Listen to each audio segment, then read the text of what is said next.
तो हमने लिखा था लेंस मेकर फॉर्मूला ना। लास्ट था अपने पास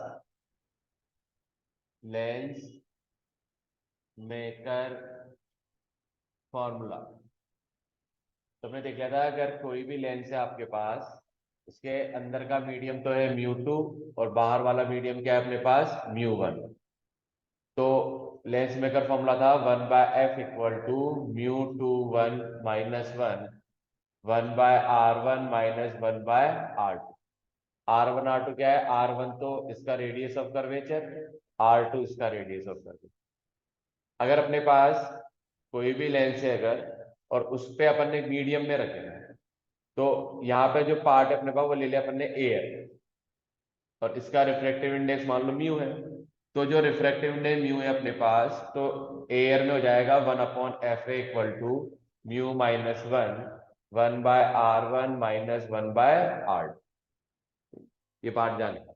फिर दो तीन पॉइंट छोटे छोटे और ध्यान रखना कि अगर कोई भी लेंस हमने ऐसा लिया, ये बेसिकली हमारे पास है डबल कॉन्वेक्स या डबल कॉन्वेक्स लेंस। इसमें क्या होगा, फर्स्ट वाले की रेडियस ऑफ कर्वेचर की डायरेक्शन ये वाली होगी R1। तो R1 तो आप लोगे पॉजिटिव, और R2 उसकी डायरेक्शन आएगी इधर, तो वो वाली डायरेक्शन को अपन को वैल्यू में क्या लेना पड़ेगा, नेगेटिव। तो डबल कॉन्वेक्स लेंस जब भी आ जाए, R1 की वैल्यू तो पॉजिटिव लेंगे, R2 की वैल्यू नेगेटिव लेंगे। और अगर डबल कॉनकेव लेंस आ जाए ऐसा, ये है हमारे पास डबल कॉनकेव लेंस। तो डबल कॉनकेव लेंस में क्या होगा, R1 इधर हो जाएगा, तो R1 की वैल्यू तो हो जाएगी नेगेटिव, और R2 हो जाएगा इधर, तो R2 की वैल्यू आ जाएगी अपने पास पॉजिटिव। तो ये तो डबल कॉनकेव की बात है। तो दोनों पॉइंट भी क्या है, क्वेश्चन करते टाइम ध्यान रखें। तो ये हमने कल लास्ट डिराइव कर लिया था लेंस मेकर फॉर्मूला। अब लेंस मेकर फॉर्मूला के बाद है अपने पास, वो देखेंगे अपन अब lens formula. Lens formula and linear magnification of lens. तो लेंस मेकर फॉर्मूला जो है अपने पास, ठीक है ना, वो तो ये है अपने पास। अभी हमें पढ़ना है लेंस फॉर्मूला। तो लेंस सर फॉर्मूला जो है अपने, पर का थोड़ा नहीं दिख रहा। लेंस फॉर्मूला जो है अपने पास,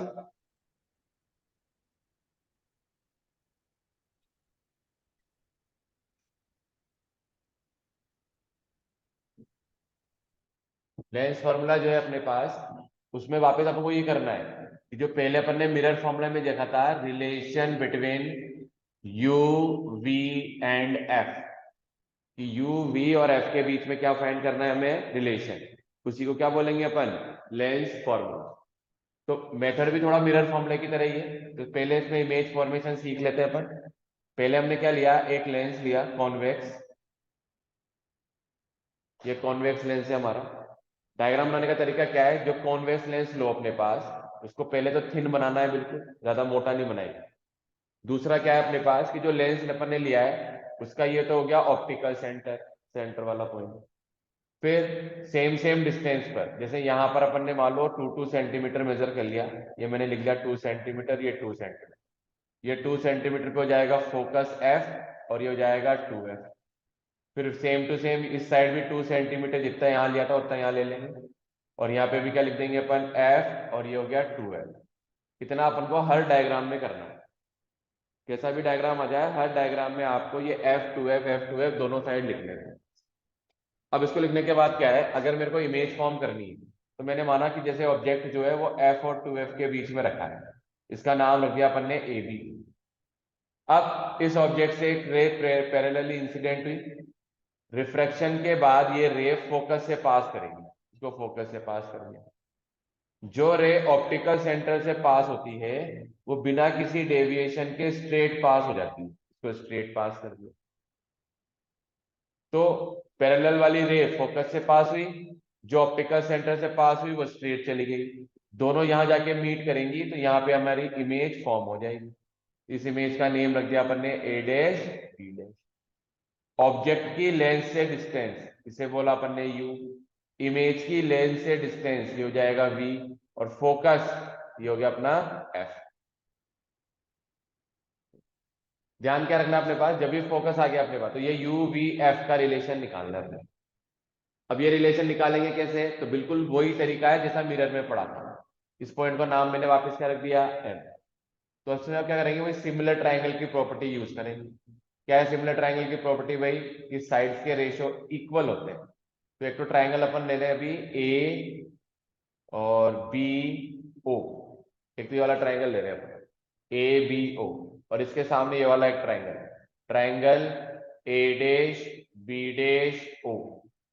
अब ये जो दोनों ट्राइंगल है ए बी और A dash B dash O, दोनों सिमिलर ट्राइंगल है, ठीक है ना। अब सिमिलर ट्राइंगल है तो कैसे है अपने पास कि इनके साइड्स के रेशियो को इक्वल लिख दो, A B ratio A dash B dash is equal to O B ratio O B dash, equation number first.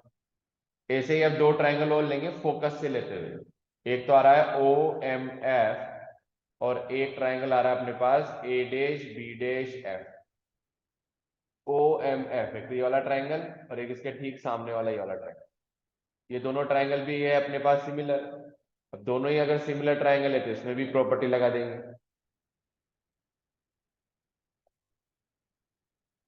तो इनमें भी प्रॉपर्टी यूज कर लो, इसमें हो जाएगा प्रॉपर्टी में O M divide by A dash B dash, O M का ratio A dash B dash के साथ इक्वल होगा O F divide by F B dash. अब एफ बी डैश तो मेरे को पता ही नहीं है, तो मैंने इसको लिख दिया O B dash minus O F. इस पूरे में से इतना माइनस कर दो, इस पूरे में से इतना माइनस कर दो, तो हमारे पास कितना आ जाएगा, ओ एफ तो ओ एफ ही रहने दिया हमने, एफ बी डैश को लिख दिया O B dash minus O B dash minus O F.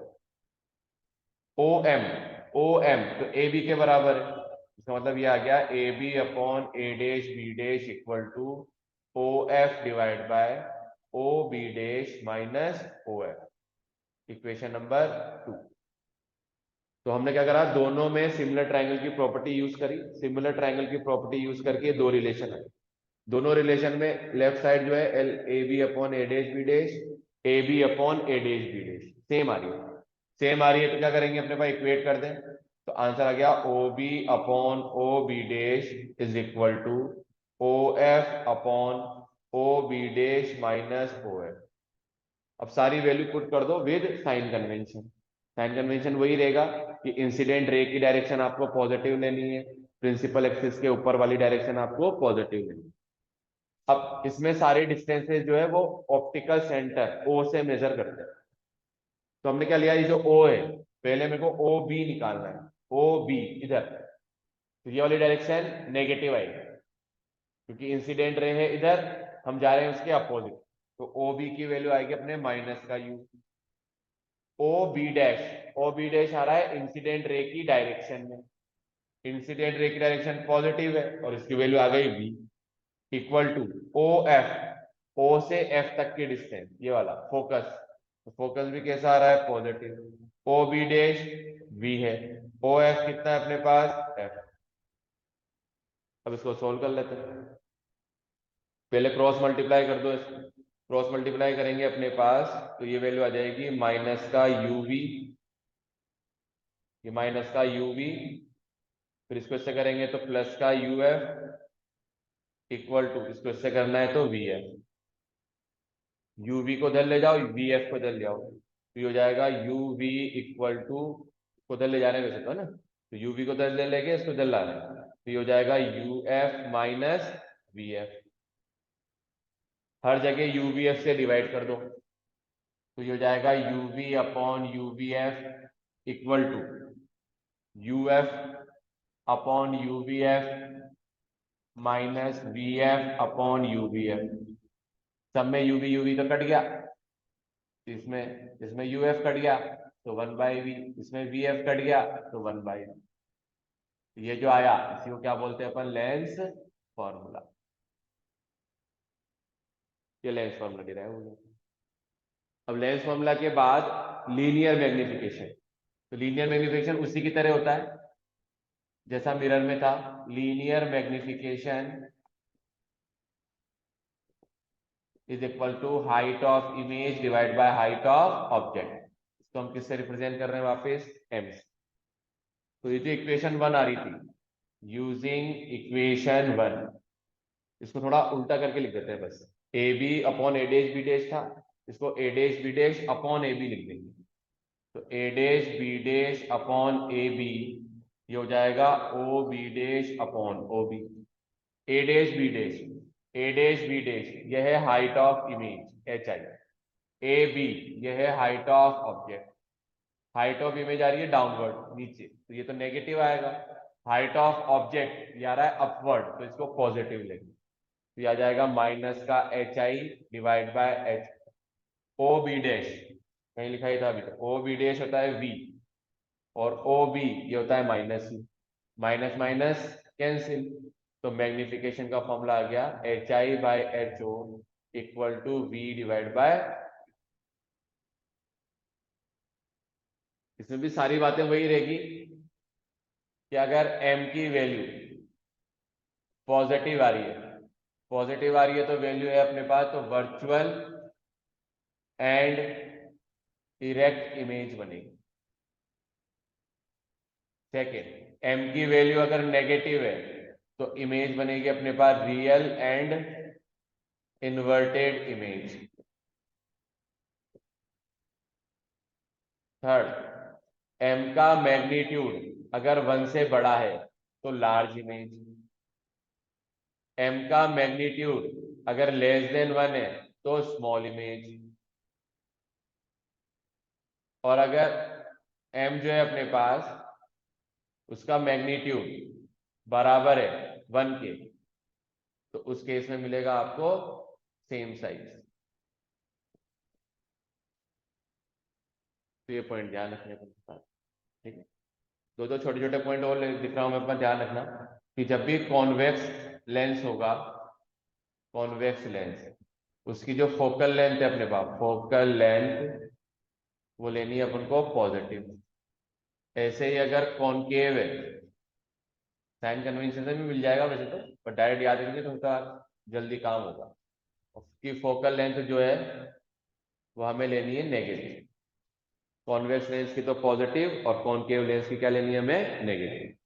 तो थोड़ा याद रख लेंगे तो काम इजी हो जाएगा। तो ये सिंपल लेंस फॉर्मूला हो गया। और लेंस फॉर्मूला जो है अपने पास, उसमें हमने इमेज फॉर्मेशन करना भी सीख लिया। इमेज फॉर्मेशन भी वही तरीके वापस सारे के सारे हैं कि जैसे कॉनकेव और कॉन्वेक्स मिरर में देखे थे अपन। तो उसमें भी क्या करना है, अलग अलग पोजीशन पे रखनी है अपन को और उसकी अलग अलग इमेज फॉर्म हो। तो वो जो इमेजेस बनेगी आपको, उसका पैटर्न यही रहेगा कि भाई ऑब्जेक्ट के हेड से अपन ने पहले पैरेलल गई, फोकस से पास कर दी, फिर जिसको अपन ने ऑप्टिकल सेंटर से पास किया वो बिना डेविएशन सीधे सीधे चला गया। तो डायग्राम बनाने का तरीका हमेशा ऐसे ही रहेगा। और जहां पर आफ्टर रिफ्रैक्शन मीट कर जाएंगी, उसी पॉइंट पर इमेज बन जाएगी आपके पास। तो ड्रॉ हमेशा ऐसे ही करेंगे इमेज के, आपने पहले 10th क्लास में भी करे अपने पास। तो वो इमेजेस आप ड्रॉ कर लेना, दिक्कत कभी भी आए तो कोचिंग में आके आप पूछ लेना इनके। तो वो इमेज फॉर्मेशन एक बार देख लेना सारे के साथ। नेक्स्ट अपन ही थोड़ा देख लेते हैं power of lens.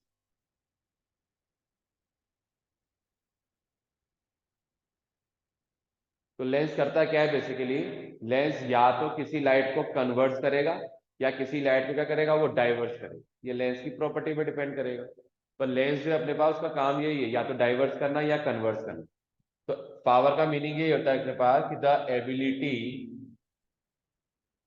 Of lens to convert and diverge, the ability of lens to converge and diverge the ray is called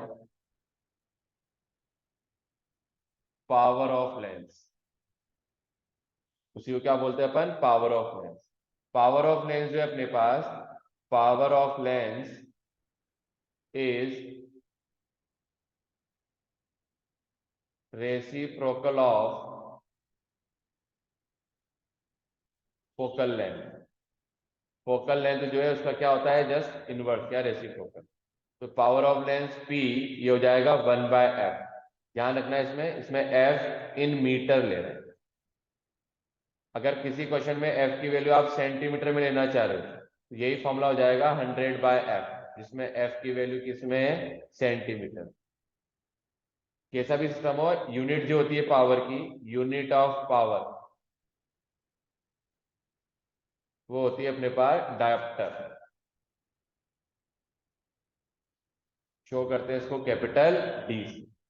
बात इसमें भी वही रहेगी अपने पास कि अगर कॉन्वेक्स है, कॉन्वेक्स लेंस, तो पावर इसकी क्या आ जाएगी अपने पास, पॉजिटिव। और अगर कॉनकेव है,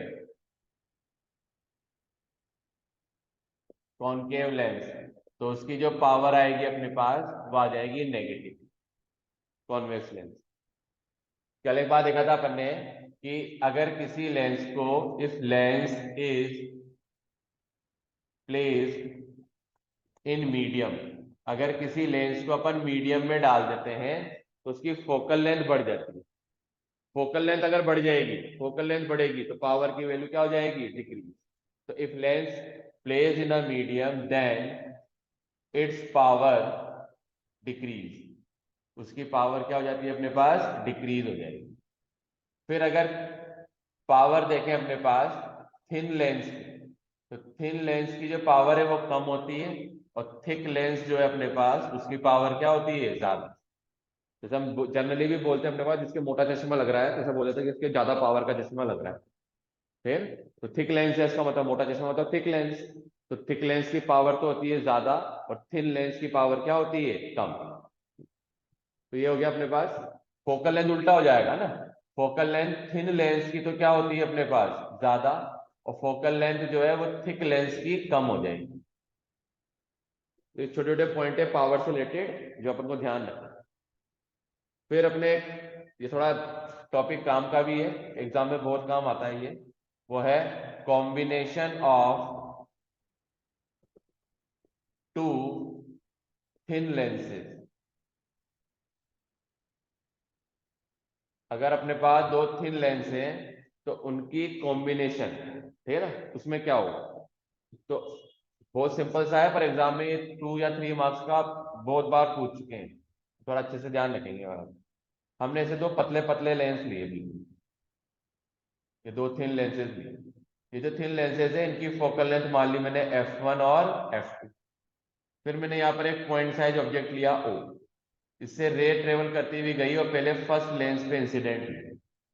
जैसे फर्स्ट लेंस पे इंसिडेंट हुई, लाइट को रिफ्रैक्ट होना है, तो लाइट क्या करेगी अपने पास, रिफ्रैक्ट होके यहाँ गई। अगर सेकंड लेंस नहीं होता तो मान लो वो यहाँ पे इमेज फॉर्म करता, आई डैश। तो ऑब्जेक्ट की डिस्टेंस तो हमने u ले ली, और इमेज की डिस्टेंस हमने मान ली क्या है, v डैश।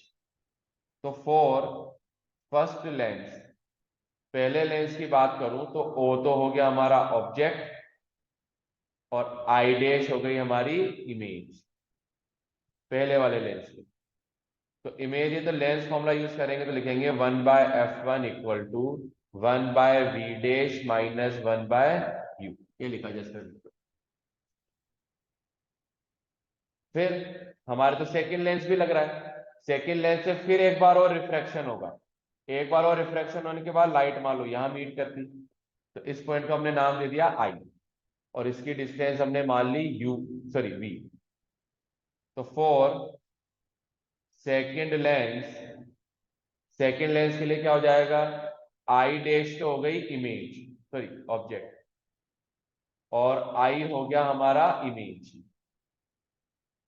कल जैसे हमने लेंस फॉर्मूले में किया था ना, वैसा ही करना है लेंस मेकर वाले में। तो आई डैश तो हो गया ऑब्जेक्ट, आई होगी हमारी इमेज। फिर इसमें वापस लेंस फॉर्मूला यूज कर लिया, तो 1/f2 equal to 1/v minus object है v डैश, ये हो जाएगा v डैश, इक्वेशन नंबर 2।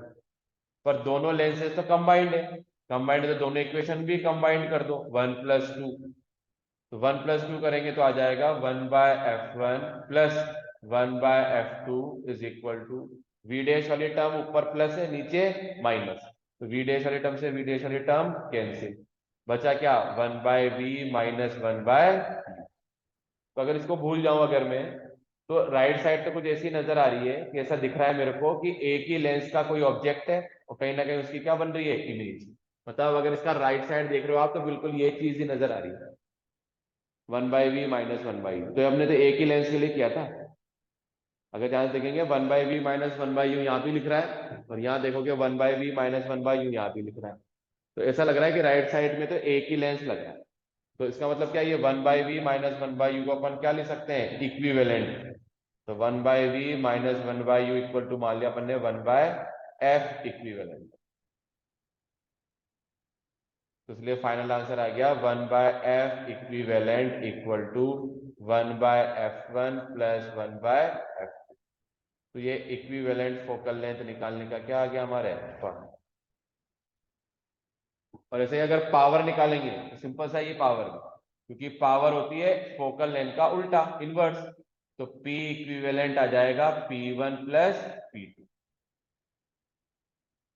तो ये डेरिवेशन क्या है, एग्जाम में पूछ चुके हैं बहुत बार, सिंपल सा है बिल्कुल कि डायग्राम बनाओ, 2 बार लेंस फॉर्मूला यूज करो, दोनों को ऐड करो, रिजल्ट आ गया अपना कि 1/f equivalent equal to 1/f1 plus 1/f2 या P equivalent equal to P1 plus P2। तो ये अपने इक्विवेलेंट फोकल लेंथ वाला। तो ये लेंस और लेंस के पावर वगैरह इन सारी बातें होंगी अपने पास। मतलब लेंस लेंस वाला टॉपिक जो है इतना खत्म हो गया।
अब अपन देखेंगे रिफ्रैक्शन थ्रू प्रिज्म।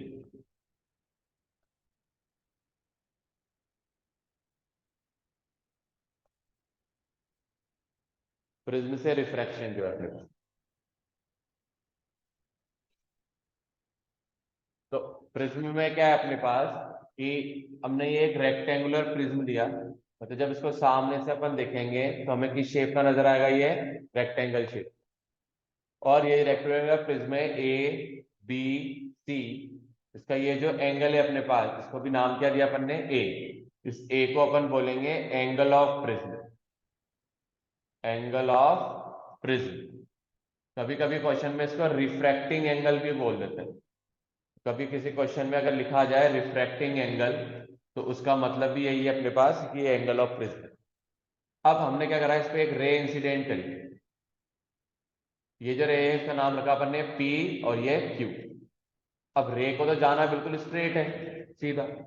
पर रे स्ट्रेट जाने की जगह अपने पाथ से क्या हो जाएगी, डेविएट। अब अपने पाथ से अगर डेविएट होगी तो लाइट अभी रेयरर से, मान लो इसका रिफ्रैक्टिव इंडेक्स न्यू है, तो लाइट अभी रेयरर से डेंसर जाएगी और किधर बेंड हो जाएगी, टूवर्ड्स नॉर्मल।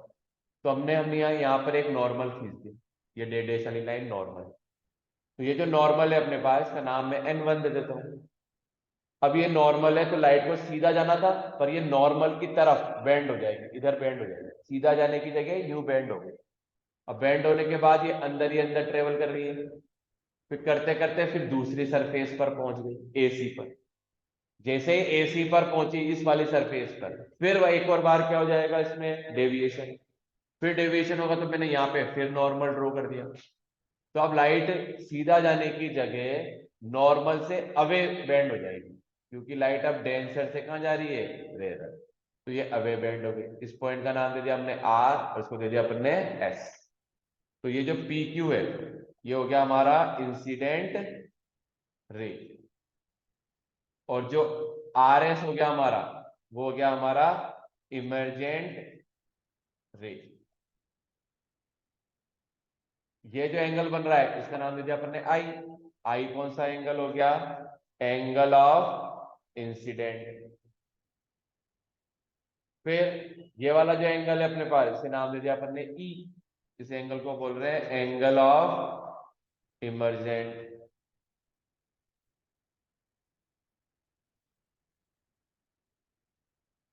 फिर ये वाले जो दोनों एंगल बन रहे हैं R1 और नेम दे दिया अपन ने R2। इन दोनों नॉर्मल को भी पीछे ले गए अपन और इस पॉइंट को नाम दे दिया अपन ने O। तो R हो जाएगा R1 और R2, ये हो जाएगा अपने पास रिफ्रैक्शन एंगल। तो ये सारे एंगल के नाम हो गए। अब ध्यान से देखें तो लाइट को जाना तो था सीधे, पर लाइट सीधे जाने की जगह इतना घूम गई, यहां से बाहर आई। लाइट पे जाना था बिल्कुल सीधा, तो लाइट सीधा जाने की जगह इतना बेंड हो गई।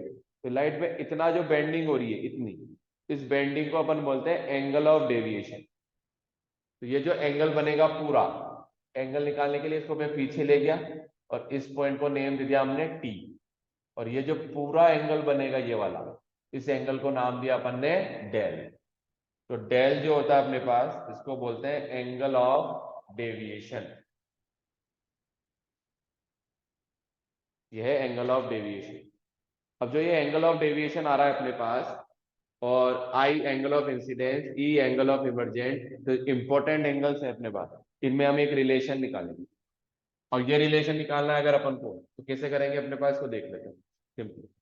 तो देखो ध्यान से, सबसे पहले अपन क्या ले रहे हैं कि एक क्वाड्रिलेटरल बन रहा है अपने पास, और वो है AQOR। AQOR हम क्या जाते हैं क्वाड्रिलेटरल में, आमने सामने वाले जो एंगल्स हैं उनका सम होता है 180 डिग्री। आमने सामने वाले एंगल्स का सम कितना है हमारा, 180 डिग्री। तो हम क्या लिखेंगे भाई, angle A plus angle QOR, इन दोनों का सम आएगा 180। A और ये O वाला एंगल तो लिख दिया अपन, A और O वाले एंगल का सर सम थोड़ा 180 है। लेफ्ट साइड का नहीं दिख रहा। इधर वाला नहीं दिख रहा, नहीं सर, मतलब थोड़ा दिख ही नहीं रहा इस साइड का, लेफ्ट साइड का। ऊपर का भी कुछ नहीं दिख रहा और ये भी नहीं दिख रहा। ये एंगल अब आ रहा है ये वाला नजर। हाँ ये तो आ रहा है सर, पर ये जो ऊपर है ना, ये एंगल ऑफ डेविएशन वगैरह। इसका नाम नहीं लिख रहे। हाँ सर।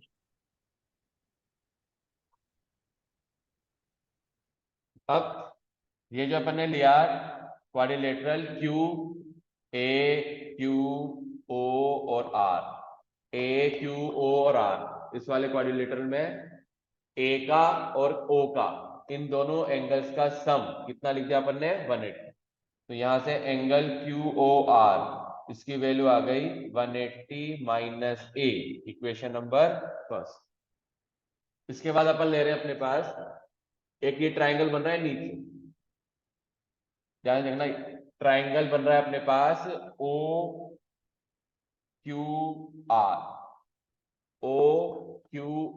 ये छोटा सा ट्राइंगल जो नीचे दिख रहा है।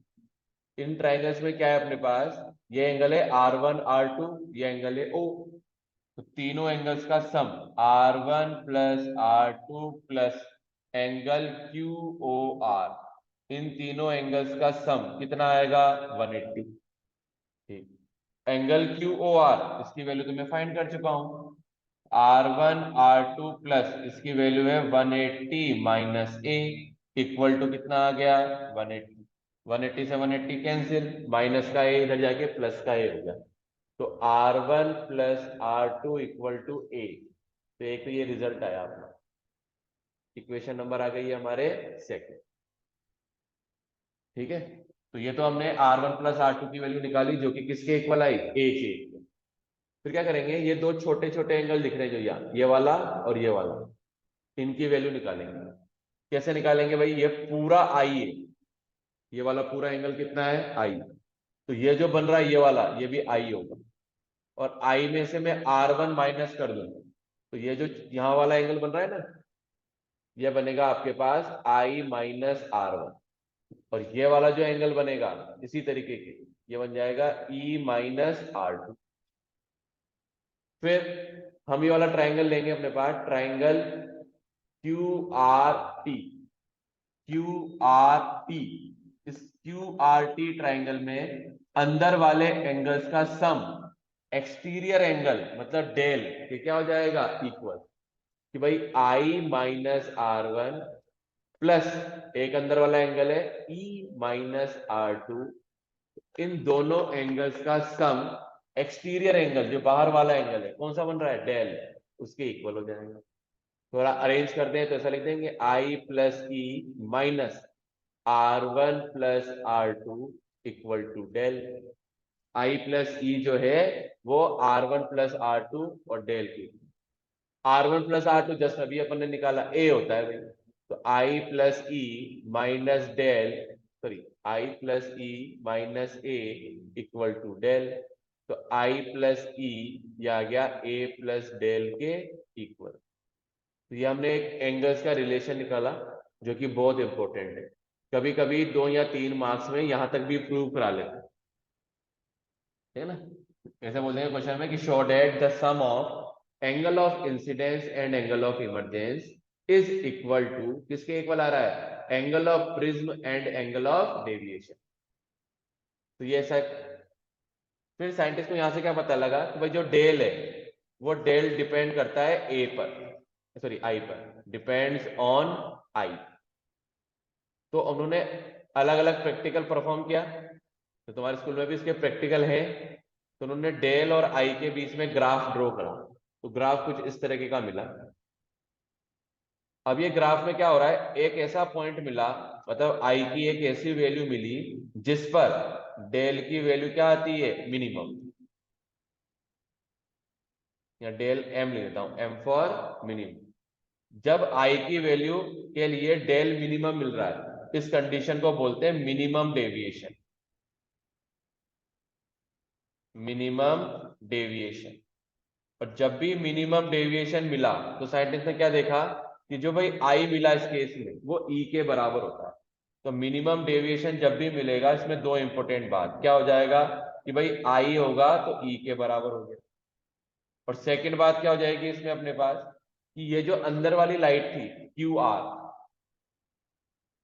इज पैरेलल टू, किसके पैरेलल हो जाएगी, बेस ऑफ प्रिज्म। जो प्रिज्म का बेस है अपने पास उसके क्या हो जाएगा अपने पास, पैरेलल। मतलब ये दोनों लाइन एक दूसरे के पैरेलल हो जाएगी, पर कब, जब डेल की वैल्यू क्या मिलेगी अपन को, मिनिमम, डेल एम मिलेगा। तो मिनिमम डेविएशन के टाइम आई ई के इक्वल होता है और क्यू आर पैरेलल हो जाएगा बेस। अब ये दोनों अगर लाइनें पैरेलल होगी ना तो R1 R2 भी बराबर हो जाएंगे, R1 बराबर हो जाएगा R2 की, और दोनों को मैंने क्या मान लिया, R मान लिया। अगर दोनों R के बराबर हो गए तो इक्वेशन 2 से, इक्वेशन 2 में हमने लिखा था R1 प्लस R2 बराबर A, तो R1 और R2 दोनों को हमने R लिख दिया, तो R की वैल्यू आ गई यहां से A/2। और जब मिनिमम डेविएशन हुआ तो इक्वेशन, इसको दे देते हैं अपन, कौन सी आएगी, थर्ड। इक्वेशन 3 को यूज करें तो इक्वेशन 3 में हमने लिखा था I plus E equal to A plus del, पर आई और ई तो बराबर है, बराबर है तो क्या लिख दिया हमने, आई ई की जगह भी आई लिख दिया, ए को ए लिख दिया, डेल को डेल मिनिमम लिख दिया। ये हो गया टोटल 2i, ए प्लस डेल एम। तो यहां से आई की वैल्यू आ गई ए प्लस डेल एम बाय 2। आई आ गया, आर आ गया, तो जब भी रिफ्रैक्शन हो तो फिर एक ही काम बच रहा है भाई, स्नेल्स लॉ यूज कर लो। तो स्नेल्स लॉ क्या है अपने पास कि भाई यहाँ पे स्नेल्स लॉ यूज करेंगे। जब तक यहाँ कुछ नहीं बोला है तो एयर है, एयर का रिफ्रैक्टिव इंडेक्स हम लेते हैं 1। तो एयर का रिफ्रैक्टिव इंडेक्स अगर 1 है तो क्या लिखेंगे, 1 इंटू एंगल बन रहा है आई, तो साइन आई, बराबर अंदर प्रिज्म का रिफ्रैक्टिव इंडेक्स लिया है अपन ने म्यू, तो उसको लिखेंगे म्यू, और एंगल बन रहा है आर, तो इंटू साइन आर। तो यहां से म्यू की वैल्यू आ गई sine I divide by sine R, और आई और आर की वैल्यू हम फाइंड कर चुके हैं। आई की वैल्यू पुट कर दी अपन ने A plus del M divide by 2, ये लिखा, और आर की वैल्यू पुट कर दी हमने ये रही, यह लिख दिया अपन ने साइन ए बाय 2। तो ये एक फॉर्मूला डिराइव हो गया फिर से। इस फॉर्मूले का नाम है प्रिज्म फॉर्मूला। ये भी एक बहुत इंपॉर्टेंट डेरिवेशन है, क्योंकि इस चैप्टर में से क्या है, 5 नंबर का क्वेश्चन कंपलसरी है, पूछेगा ही पूछेंगे। तो 5 नंबर में इसकी पूरी आने की क्या रहती है, संभावना। तो ये हमारा प्रिज्म फॉर्मूला हमने डिराइव किया। तो एक बात देख लेना, ये डेरिवेशन भी है ना, अच्छा डेरिवेशन है, एग्जाम में पूछते हैं अपने पास। तो आगे कल पढ़ते हैं।